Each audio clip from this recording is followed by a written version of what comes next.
Hola, teman-teman penikmat film. Pernah nggak sih kalian nonton sequel yang skalanya dibikin jauh lebih besar, tapi rasanya malah lebih kosong? Nah, itu persis perasaan gue setelah nonton Super Mario Galaxy ini. Padahal jujur ya, gue masuk ke film ini dengan mood yang cukup positif. Film pertamanya dulu sempet gue anggap ya udahlah ya fun aja, tapi setelah rewatch gue mulai lebih appreciate. Kerasa banget itu surat cinta buat dunia Mario dan Nintendo. Jadi waktu sequel ini datang, ekspektasi gue sederhana. Kasih gue petualangan yang lebih besar, tapi tetap punya hati. Dan disitulah masalahnya mulai muncul. Oke, kita mulai dari yang bikin seneng dulu. Film ini bener-bener all out soal fan service. Referensi? Banyak banget. Easter egg, bejibun.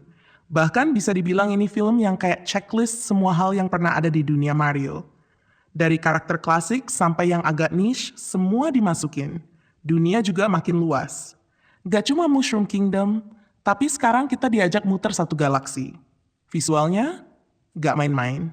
Animasi dari Illumination di sini kelihatan naik level. Warna lebih berani, dunia lebih hidup, dan beberapa sequence tuh bener-bener kreatif banget. Yoshi, lucu banget. Serius. Tipe karakter yang mungkin gak banyak ngomong, tapi tiap muncul langsung nyolong perhatian. Bowser, Peach, Luigi, semua dapat momen walaupun ya nanti kita bahas. Dan yang paling kerasa, ini film yang dibuat buat fans. Kalau kalian tumbuh bareng Mario, kemungkinan besar bakal senyum-senyum sendiri sepanjang film. Tapi sekarang kita masuk ke bagian yang agak bikin gua mikir. Film ini terlalu cepat. Serius, rasanya kayak lagi nonton highlight reel, bukan cerita utuh. Banyak momen yang harusnya emosional, tapi nggak dikasih waktu buat napas.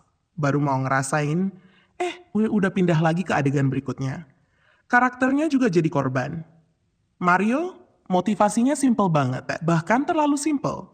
Luigi dapat lebih banyak screen time, tapi nggak benar-benar ngapa-ngapain. Peach sedikit berkembang, tapi tetap nggak dalam. Bowser yang biasanya jadi highlight, di sini malah kerasa agak bingung arahnya. Dan yang paling terasa, hubungan antar karakter. Di film pertama, ada usaha buat bangun relasi, terutama Mario dan Luigi. Di sini, hampir gak ada. Padahal itu yang bikin kita peduli. Jadinya, semua yang terjadi di layar terasa, ya udah lewat aja. Masalah lain, film ini terlalu sibuk.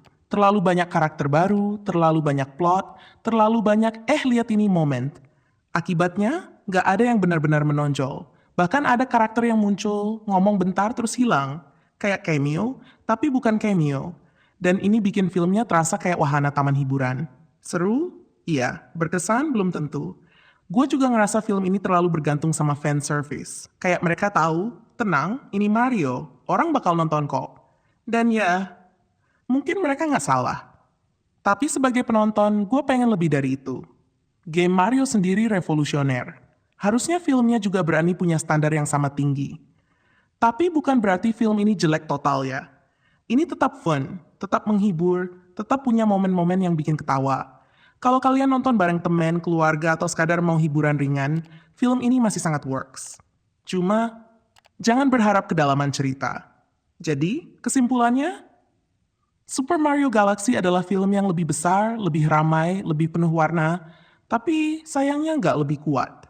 Ini kayak dapet porsi lebih banyak, tapi rasanya nggak lebih enak. Kalau kalian fans Mario, kemungkinan besar tetap akan enjoy. Nostalgianya kena, referensinya banyak, dan visualnya memanjakan mata. Tapi kalau kalian cari film animasi yang solid secara cerita, mungkin ini belum sampai ke sana.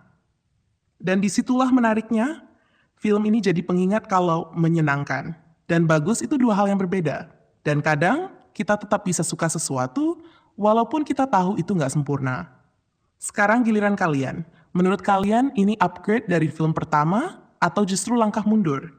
Tulis di kolom komentar, kita ngobrol bareng. Sampai ketemu di review berikutnya. Bye-bye!